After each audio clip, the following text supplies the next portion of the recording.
अरे बस बस आम्हाला काय झालं? अरे हिने मला मगाशी सांगितलं की तू येणार आहेस म्हणून, आणि मला ना सांगतो तुला फोन केला. आणि ज्यावेळी मला बातमी कळली तर माझ्या अश्रूच नाही थांबले, आनंदाचे अश्रू आहेत. 2 वर्षानंतर तू हिंदुस्थानातून आपल्या इथून आलेला आहे, पुणे मुंबईवरून. त्यानंतर आम्हाला असं वाटलं तर तू सिंगर झाला असेल, त्या चित्रपटात तुझी गाणी येतील. मला अभिमान होईल. माझा भाऊ एक सिंगर आहे. काय झालं तुम्ही?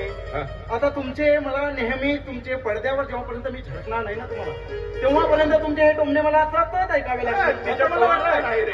काय होते मी तो आल्या तुम्ही त्याच्या मागे लागलाय. माझा विश्वास आहे, माझा विश्वास एक ना एक दिवस खूप मोठ्या चित्रपटामध्ये काम करणार, खूप सुंदर गायक होणार, खूप सुंदर हिरो होणार, आणि तुम्ही या गावामध्ये मिळवणार की मी एक कलाकाराचा मोठा भाऊ आहे, मी एका सिंगरचा भाऊ आहे. माझ्या दादांची बरोबरी कोणीही करू शकणार नाही. त्या पडद्यावरच्या कोणताही हिरो असणार तरी माझ्या दादांची बरोबरी करू शकणार नाही. कारण आलो 2 मिनिटं आलो. काय असं पण कारण वहिनी दादा खरे या देशाचे हिरो आहेत ना.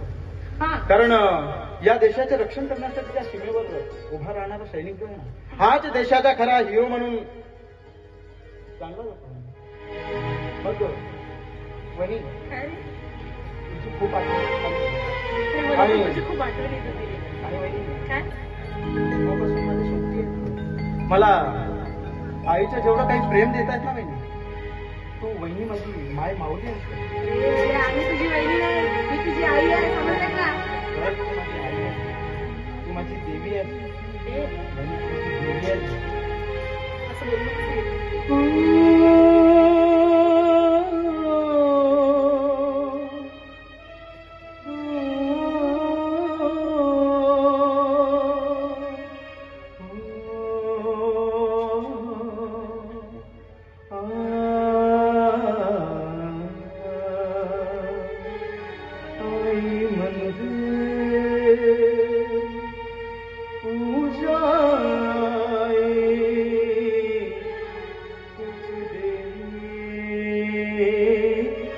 देवताई